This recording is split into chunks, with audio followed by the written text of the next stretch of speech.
Salut, c'est Cyril, j'espère que vous allez bien. Alors je te rejoins aujourd'hui, tu l'as vu, pour te parler de ChatGPT.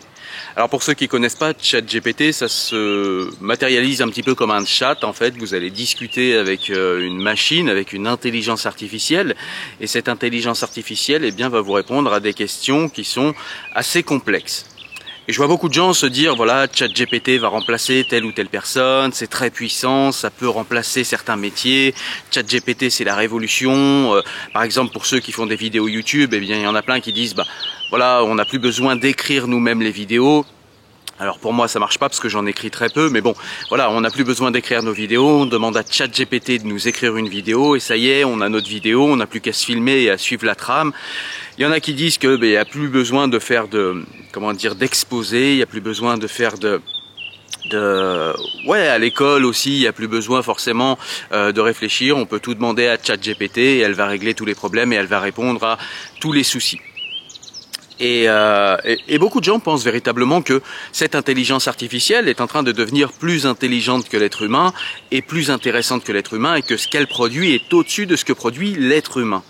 Et en fait, je voudrais mettre un petit peu de nuance là-dedans parce que je l'ai essayé déjà, ChatGPT, et puis je me suis beaucoup renseigné aussi sur ce qu'elle fait et sur ce qu'elle ne fait pas et sur comment elle fonctionne et sur la manière en fait dont elle prend les informations qu'elle prend et si cela peut concurrencer l'être humain.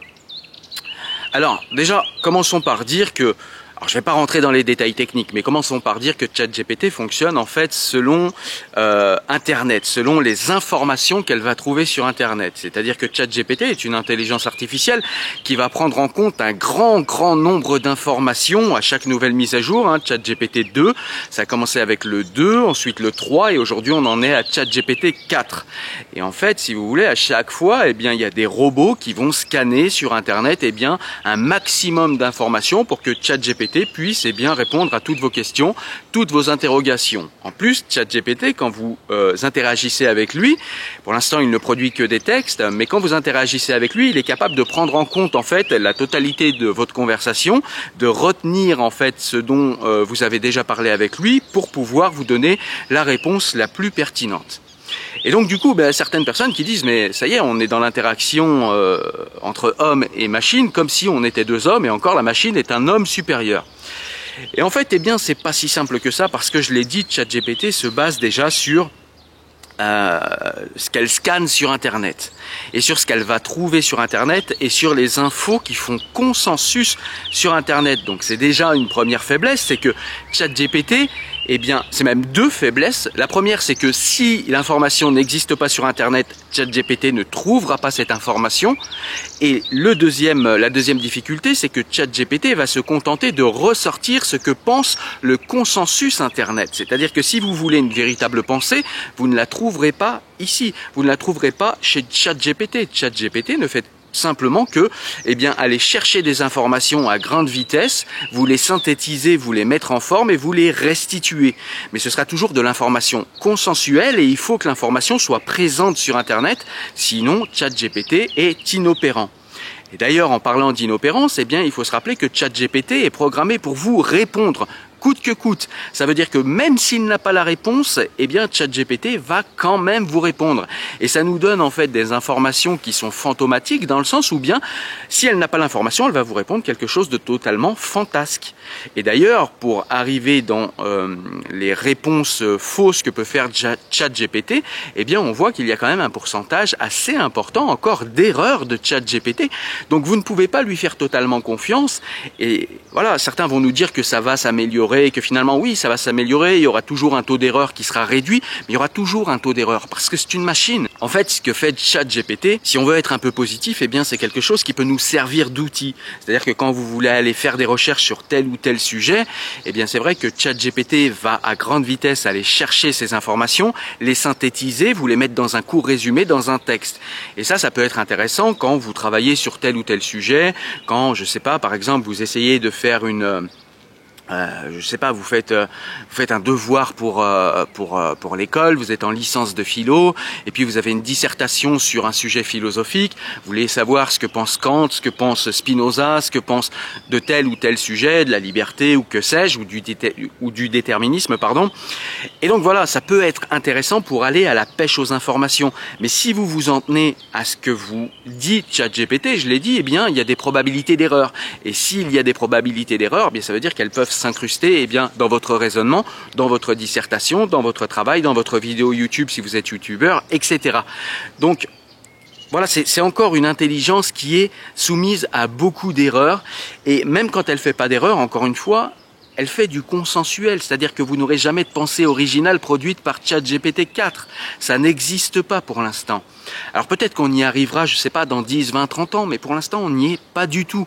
C'est-à-dire que, eh bien, c'est là où j'allais en venir, ChatGPT est un formidable outil de récupération de données.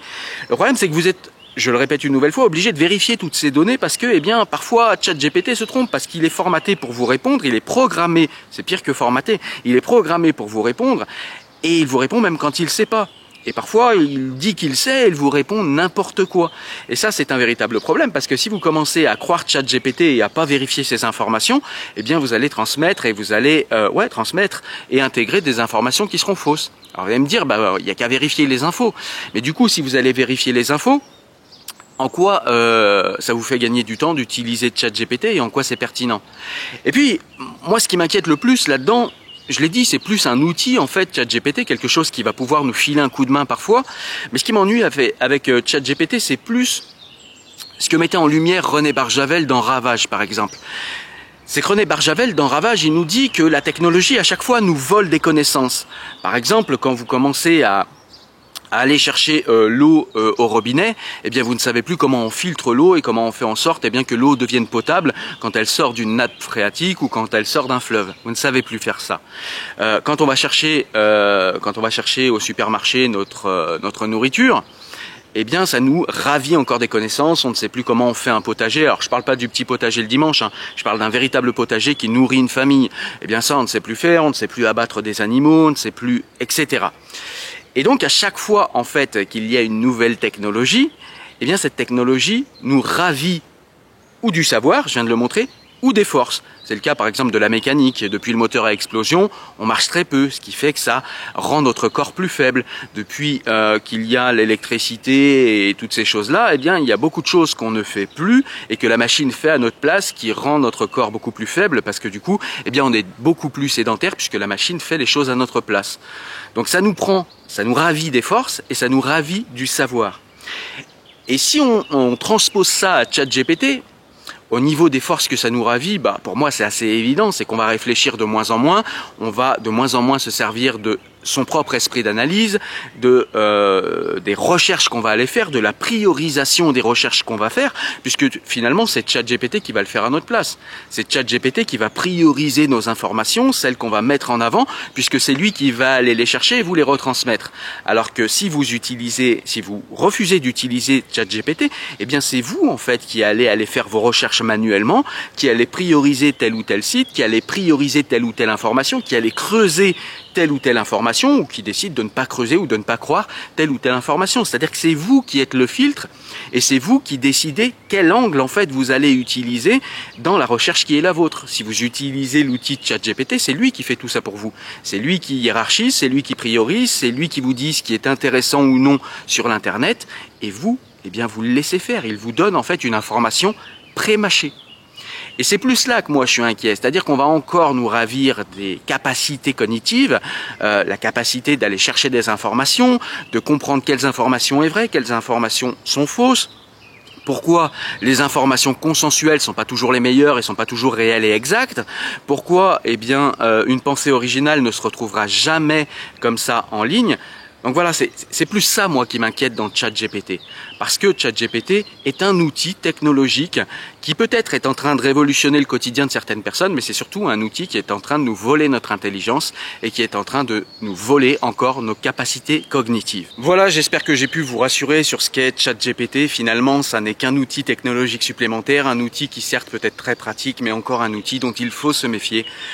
Tu l'as compris, parce que c'est un outil qui va encore peut-être nous rendre plus bêtes, plus faibles et nous rendre beaucoup plus dépendants de la technologie finalement. Il ne faudrait pas qu'un jour cette technologie disparaisse, ou bien il ne faudrait pas que cette technologie soit au hasard peut-être manipulée par les uns ou par les autres, parce que, on le sait, les outils informatiques sont empreints des biais de ceux qui ont codé ces outils informatiques, notamment quand il s'agit de logiciels ou d'intelligence artificielle.